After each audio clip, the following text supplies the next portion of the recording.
Hey, what's up, y'all? Welcome back to the channel. If you're new here, my name is John. I'm an American. Been living here in Guangdong, China for 14 years now.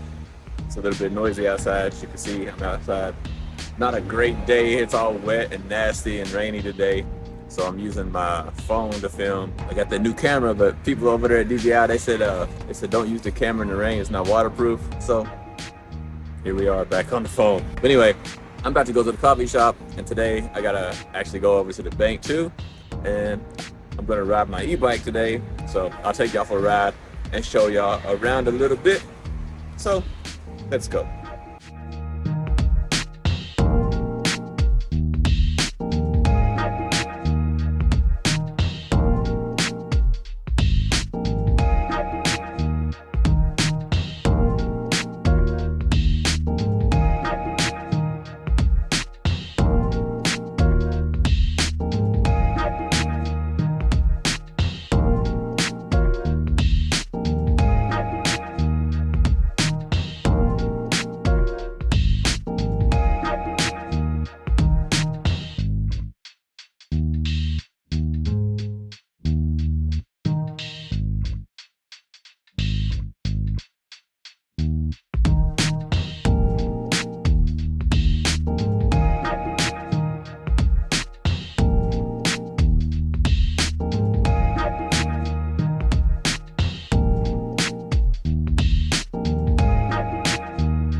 Sorry, y'all. I had to cut the time outside short. It started raining, so I didn't get to take y'all to show y'all the things I want to show y'all. But instead, we'll talk about why am I going to get cash from an ATM when I live in a cashless society.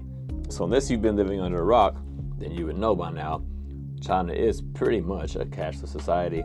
Nobody uses cash except for maybe really, really old people. And even then, not many businesses will even accept cash. Like most restaurants and stuff, they don't even take cash. You have to use an app to pay for everything, which is usually WeChat or Alipay. Use those like online digital wallets to pay for stuff, right? Very few places carry cash, maybe a supermarket, gas station, but most places they're not going to have any cash. Which brings me to the point, why am I taking cash? Okay, first of all, when you're living here, and well, not just here in China, but anywhere, if you want to take a large sum of money out of the bank, most places won't even let you. They ask you, like, why do you want the money? And they're really hesitant about giving you your own money. It's the same in America, right? You go to any American bank and try to take $50,000 cash out. They're going to be asking you, why do you want this money? What are you going to do with it? Blah, blah, blah. They ask you a million questions. And here in China, I'm not sure about Chinese people, but for us foreigners, for myself anyway, I've had this problem ever since I've been here for the past 14 years. I can only get 20,000 renminbi, like from the ATM, or if I go into the bank physically to take money out, they'll only give me 20,000. How much is that? Let me see. I don't even know how much that is. I've been here so long, I don't really pay attention to dollars anymore. But 20,000 is about $2,700, almost 2,800. So if I want more than that, it's quite difficult to get it. You have to go through a bunch of bull crap, and they ask you a bunch of questions and all this and that. And then on top of that, when it comes to sending money outside of China, you're limited to about 50,000 renminbi per year, which is somewhere in the neighborhood of $7,000, right? And so if you're going to be living in China like me, like I've been here for a long time, I'm not paying any money into my, into a pension or retirement account in America. So when I become of retirement age, I'm not going to have any money. I like to take money out of China that I've earned working here, and I send it to America. But because of the 50,000 renminbi limit, which is $7,000 a year, that doesn't give you much money to save towards your retirement, right? $7,000 just ain't much money. So usually I will send the maximum, the $7,000 from here in China, and then I frequently take cash from the ATM. And every time I travel, because I usually travel 2-3 times a year, sometimes more, sometimes less, I guess it just depends. But I live right by the border. I can just cross the border to Macau and change this to dollars very easily. So oftentimes I'll do those type of things. I'll just hop across to Macau or to Hong Kong, spend the day over there, swap some money, and then I have US dollars. And sometimes while I'm there too, it's much easier to send money from there to your home country than here in China. So I can take about $10,000 with me across the border, and just while I'm over there in Macau or in Hong Kong, I just send the money to America, can send to my investment accounts. So that way I can save, a decent amount of money towards my retirement instead of the $7,000, which isn't very much. That's something you want to consider if you're thinking about coming to China for work. How are you going to fund your retirement? Because here they're not going to give you much money. Like, I do pay into the system here, the Social Security system, but it's not required. Not all provinces require foreigners to pay in. Some do, some don't. Here in Guangdong, it's not required, and some jobs don't pay it, and some do. So you might not be saving very much money. So it's best to handle it yourself.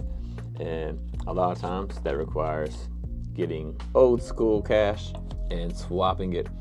And it's quite convenient to swap it if you're in somewhere like, Hong Kong or Macau, like I mentioned, or basically other places, especially in Southeast Asia, where the currency isn't very good. They're more than happy to take Chinese renminbi. So if you go somewhere like Philippines or Thailand or something like that, go to Malaysia, Indonesia, they will take your Chinese money and change it for you, and they'll give you a decent rate, a much better rate than if you change it at the airport. So I suggest doing that if you're gonna live here. So anyway, I hope that was helpful. I'll see y'all on the next one. Watch this video here. YouTube says that's the one you should watch next. So do me a favor, check that out, and I'm gonna count my money. Actually, I have some more. See y'all next time.